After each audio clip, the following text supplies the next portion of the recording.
अस्सलामुअलैकुम फ्रेंड, एक मिनट रुकिएगा। अपना कीमती टाइम जो है 1 मिनट के लिए ये वीडियो आप चेक करें। अगर आपको समझ में कुछ आए तो इसको देखना, वरना बेशक इसको स्किप कर देना। तो दोस्तों, ये मेरे पास पावर सप्लाई है GX 6605 वाली, जो कि इंशाल्लाह इसके टोटल जो है इसकी प्रॉब्लम बताऊंगा कि कहाँ पर जो है इसके वोल्टेज रुकते हैं और ये पावर सप्लाई ऑन क्यों नहीं होती और कौन सी वजूहत है जो इसको यानी कि परेशानी देती हैं। तो इंशाल्लाह जो कुछ भी बताऊंगा मैं ओपन स्क्रीन के ज़रिए बताऊंगा, आपके सामने जो है स्क्रीन पर दिखाई भी देगा। तो दोस्तों, बात करते हैं कि GX 6605 वाली ये पावर सप्लाई अक्सर ही ख़राब हो जाती है, जबकि यहाँ हमारी ख़राबी कौन सी जगह पर पड़ती है और इस IC को कैसे हमने चेक करना है कि ये ख़राब है या ठीक है। तो इसके बाद यहाँ पर चॉपर होता है, इसको भी चेक करना है ख़राब है या ठीक है। तो इंशाल्लाह मैं इसकी कंप्लीट डिटेल आपको देता हूँ। अभी मैं सबसे पहले पावर पे लगाता हूँ, ये अभी मेरे पास ऑन और ओके है, जबकि इसके बाद बिल्कुल मुकम्मल कोरस से बताऊंगा आपको कि कहाँ कहाँ पर जो है इसके वोल्टेज आते हैं और रुकते हैं, किस वजह से ये ऑन नहीं होती। तो अभी दोस्तों मैं इसको मेन पावर पे लगा लूँ। सो फ्रेंड, मैंने इसको मेन पावर पे लगा दिया और इसके बाद ये अपने मीटर को जो है 1000 वोल्ट की रेंज पे रखने लगे हैं वापटा वाली साइड पे। सबसे पहले जो है हमारे कंपोनेंट ये होते हैं कि यहाँ ब्लैक कलर वाली जो मैंने वायर लगाई है, एक यहाँ पर हम लगाएंगे जनाब, और इसके अलावा एक लगाते हैं इस फ्यूज़ बॉक्स वाली जगह पर। तो हमारे यहाँ पर जो है 210-20 वोल्टेज वापटा वाले ये कंप्लीट है, और इसके अलावा यहाँ पर हमने इसको लगा रहने देना है। ये फ्यूज़ बॉक्स की अगली जगह पर ये जो 210-11 वोल्टेज हमारा फ्यूज़ बॉक्स अभी ओके है। इसके बाद रहा ये बटन, यहाँ पर भी ओके, और ये बटन से अगली साइड पर यहाँ पर भी ओके है। तो इसमें हमारा फ्यूज़ बॉक्स जो है ये कंप्लीट चेक हो चुका है, जबकि बारी रही यहाँ पर डाइवोल्ट होते हैं अगली साइड पर, जहाँ पर हमारे वापटा वाले कनेक्शन आते हैं। और इससे नेक्स्ट पॉइंट पर जो मोटा सा बड़े वाला कैपेसिटर होता है, जो कि मैं आपको चेक करवा दूँ, ये देख ले।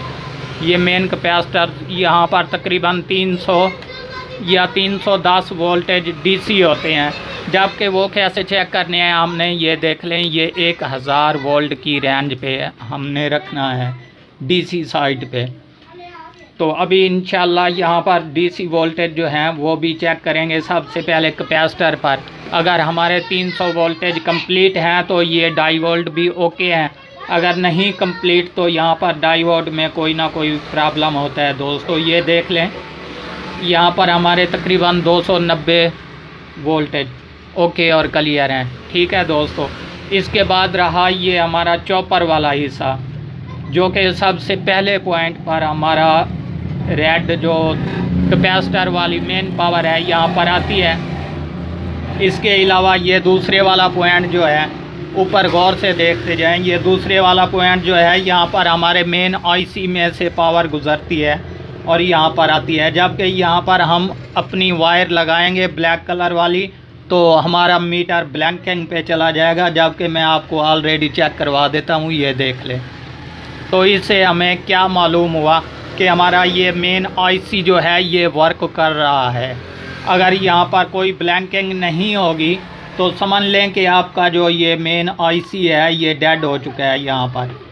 ठीक है दोस्तों, इसके अलावा रहा ये तीसरे वाला पॉइंट, तो यहाँ पर हमें तकरीबन वही 300 वोल्टेज मिलेंगे, ये देख लें आपके सामने जो कि मिलते हैं। इसके बाद रहा ये चौथे वाला, तो यहाँ पर भी देख लें, यहाँ पर भी आपके सामने ये वोल्टेज वर्किंग कर रहे हैं, जबकि हमारा ये वाला हिस्सा अभी कंप्लीट हो चुका है।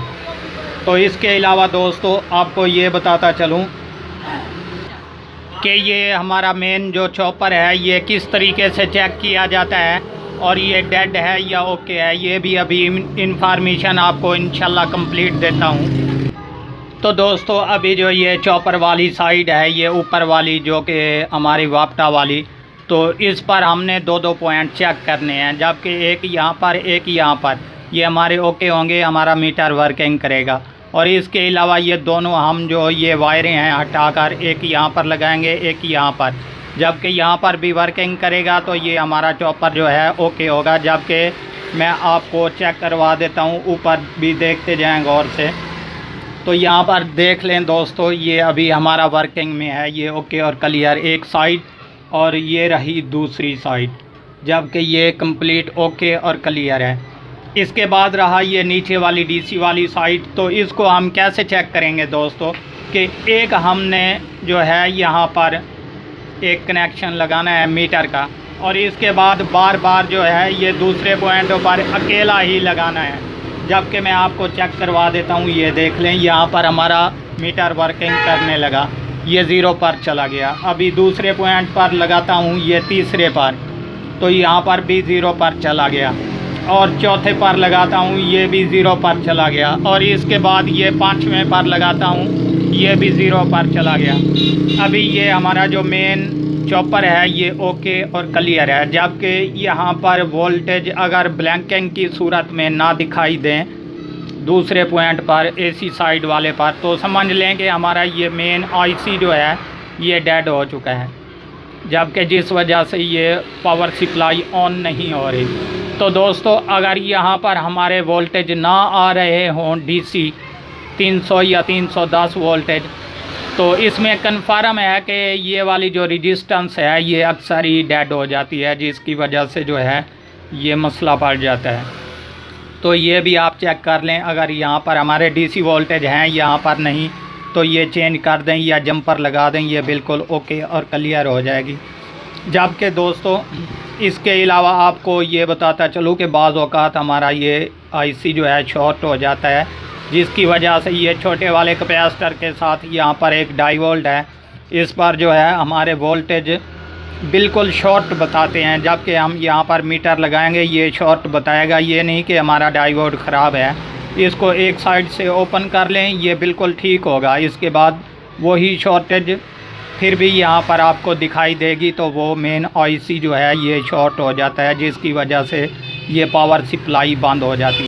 अगर हमारा यहाँ पर फ्यूज़ बॉक्स जो है ये डेड हो चुका है, ये नहीं कि हमारा फ्यूज़ बॉक्स अकेला डेड हुआ, तो उस पर कौन सी प्रॉब्लम होती हैं वो भी मैं इंशाल्लाह आपको कंप्लीट बताता हूँ। कि यहाँ पर हमारे ये जो डायोड होते हैं यहाँ पर भी अक्सर जो है फॉल्ट पड़ जाता है, और इसके बाद ये पीएफ लगा हुआ होता है, यहाँ पर भी फॉल्ट पड़ जाता है, जबकि ये फ्यूज़ बॉक्स जो है ये डेड हो जाता है। तो यहाँ पर अगर फ्यूज़ बॉक्स लगाएं या जंपर लगाएं, लगाने से पहले जो है यहाँ पर आप ये 4 और एक यहाँ पर 5 और एक यहाँ पर ऊपर देखते जाएं गौर से 6 डायोड लगे हुए हैं, जबकि सेम टू सेम जो है एक ही वैल्यू बताएंगे। इनको आपने मज़ीद जो है चेक कर लेना है। जबकि ये वाला और इसके बाद ये नीचे वाला जो कि चॉपर के साथ है ये हल्की सी कम वैल्यू बताएंगे इनसे। तो ये भी मैं तरीका आपको इंशाल्लाह अभी बता देता हूँ। और उसके बाद ये वाला जो पीएफ है ये बाज़ औक़ात यहाँ से फट जाता है या शॉर्ट हो जाता है, तब ये फ्यूज़ बॉक्स जो है डेड हो जाता है। जबकि हमारा सीरियस अगर यहाँ पर फ्यूज़ बॉक्स लगाएंगे, जंपर लगाएंगे और सीरियस जलने लग जाएगा, यानी कि बल्ब हमारा जलने लग जाएगा, तो समझ लें कि यहाँ पर हमारा ये पीएफ या ये वाले जो डायोड हैं इसमें से कोई ना कोई कंपोनेंट शॉर्ट है। जबकि मैं आपको यहाँ पर एक जो है डायोड चेक करवा देता हूँ, उसी तरीके सेम टू सेम सभी डायोड एक ही जैसे चेक करने हैं, और उसके बाद पीएफ भी आपको चेक करवा देता हूँ। सो अभी फ्रेंड मैं अपने मीटर को डायोड की रेंज पे रख रहा हूँ आपके सामने। सबसे पहले मैं आपको जो है एक यहाँ पर डायोड चेक करवा देता हूँ, क्योंकि वीडियो ज़्यादा लंबी बन जाएगी।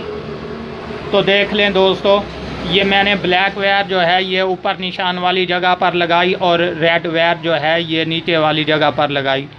तो आपके सामने ये कितनी वैल्यू शो करा रहा है, 479, 80। इसी तरीके सभी जो हैं डायोड इसी तरीके से चेक होंगे। जबकि यहाँ पर हल्की सी कम वैल्यू बताएगा ये कैपेसिटर के साथ। ये देख लें 465, 66। ये नहीं कि ये ख़राब है, ये ओके है। इसके बाद रहा दोस्तों यहाँ पर हमारा पीएफ है जो कि कोई वैल्यू शो नहीं कराता। जबकि अगर ये वैल्यू शो कराए तो समझ लेना कि यही शॉर्ट है। जबकि मैं आपको अभी ऑलरेडी चेक करवा देता हूँ। यहाँ पर ये देख लें, अभी मैंने दोनों पॉइंट जो हैं इसके एक एक सिरे पर लगा दिए, लेकिन ये कोई वैल्यू अपनी शो नहीं करा रहा, तो समझ लें कि ये ओके है। अगर दोस्तों ये शॉर्ट हो जबकि अपनी वैल्यू शो कराने लगे तो समझो कि ये ख़राब है। आप इसे तोड़ दें या निकाल दें इसको, इसमें कोई प्रॉब्लम नहीं। आप इसके बगैर भी पावर सप्लाई को ऑन कर सकते हैं। हालांकि यहाँ पर कोई जंपरिंग वगैरह नहीं करनी पड़ेगी, ये मैं आपको हिदायत बता रहा हूँ, क्योंकि यहाँ पर जंपरिंग करने से ये जो है शॉर्ट हो जाएगी। तो यहाँ पर कोई जंपरिंग नहीं करनी। अगर ये ख़राब हो जाए इसको निकाल दें तो वैसे भी काम चल जाएगा। अगर ये वाली रेजिस्टेंस ख़राब हो जाए तब भी इसको निकाल दें, यहाँ पर सेम टू सेम इसी वैल्यू की लगा दें, तब भी ओके हो जाएगी।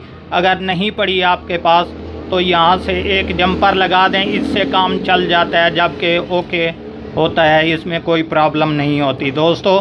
इसके बाद रहा ये डीसी साइट वाला, जो कि मैं आपको ये भी बता दूं, यहाँ पर जो है हमारे 2 और एक बड़े वाला 3 यहाँ पर डायोड होते हैं। जबकि आप उसी तरीके से जैसे ये चेक किए इसी तरीके से ये भी चेक कर लें। अगर ये ओके हैं तो इनको रहने दें, अगर इनमें कोई ख़राब है तो आप चेंज कर दें। तो इसमें दोस्तों बाज़ औक़ात ये वाली रेजिस्टेंस भी डेड हो जाती हैं, जिसकी वजह से जो है मिसाल के तौर पे पावर सप्लाई में से 5, 15 या 20 वाला जो है ना, इसमें से कोई ना कोई जो है अपना वोल्टेज नहीं शो कराता, तो इसमें भी प्रॉब्लम पड़ जाती है। जबकि इसके बाद रहा दोस्तों मसला ब्लैंकिंग वाला, कि हमारे वोल्टेज जो हैं वो अप और डाउन होते हैं, उसमें कौन सी प्रॉब्लम होती है दोस्तों। यहाँ पर एक कॉपलर है, ये देख लें। तो इस कॉपलर पर भी इस तरह के जो है प्रॉब्लम आ जाती है कि जब ये ख़राब हो जाए तो इसको जो है ये ब्लैंकिंग पर चली जाती है, जबकि अप और डाउन वोल्टेज बताती है। तो इसके अलावा दोस्तों मैं इसको भी चेक करने का तरीका आपको बता देता हूँ। ये देख लें ऊपर पिक्चर पे गौर से। सो फ्रेंड, इस कॉपलर को कैसे चेक करेंगे कि हमारा ये डीसी साइड पे एरो का निशान लगा हुआ है और बैक साइड जो है ये हमारी इस तरफ जाती है जहाँ पे डीसी वोल्टेज हाई वोल्टेज होते हैं। तो सबसे पहले हम एरो के निशान वाली जगह पर ये रेड वायर लगाएंगे और दूसरी तरफ ये ब्लैक लगाएंगे, जबकि आपके सामने ये कैपेसिटर्स की वैल्यू शो कराएगा। ये देख लें दोस्तों, यहाँ पर 900 और 20-30 ये हमारा ओके है इस साइड से। अगर यहाँ पर ना चेक इस तरह के वोल्टेज बताया तो समझ लेना कि ये ख़राब है। और ऊपर वाली जगह जो है यही वायरिंग चेंज कर लेते हैं। ब्लैक मैं बाएं तरफ लेकर जाता हूँ और रेड जो है ये दाएं तरफ। तो ऊपर वाले कनेक्शनों पे लगाते हैं, जबकि यहाँ डायोड की रेंज बताएगा, जो कि मैं आपको ऑलरेडी चेक करवा देता हूँ। ये देख लें 500 और 98। तो अभी ये हमारा कंप्लीट है, जबकि यहाँ पर ये वैल्यू नहीं शो कराएगा। तो इस तरह के वोल्टेज जो हैं अप डाउन होते आपको दिखाई देंगे। तो इसको अगर कोई मसला पड़े तो इसको चेंज कर दें, ये ओके हो जाएगा। जबकि यहाँ पर हमारे कैपेसिटर्स होते हैं दोस्तों, बाज़ औक़ात यहाँ पर फटने फूलने की बजाय ये बिल्कुल जो है यहाँ से डेड हो जाते हैं। और इसके अलावा मिसाल के तौर पे ये नहीं भी फटते तो इसमें जो केमिकल्स होते हैं वो ख़त्म हो जाते हैं, जिसकी वजह से ये वैल्यू शो नहीं कराते और ये बिल्कुल डेड हो जाते हैं।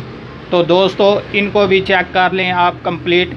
उम्मीद करता हूँ दोस्तों ये वीडियो आपको बहुत पसंद आई होगी। अगर आप हमारे चैनल पर अभी तक नए हैं तो हमारे चैनल को ज़रूर सब्सक्राइब कीजिएगा और देखना ना भूलिएगा अपना मनपसंद यूट्यूब चैनल खान पॉइंट।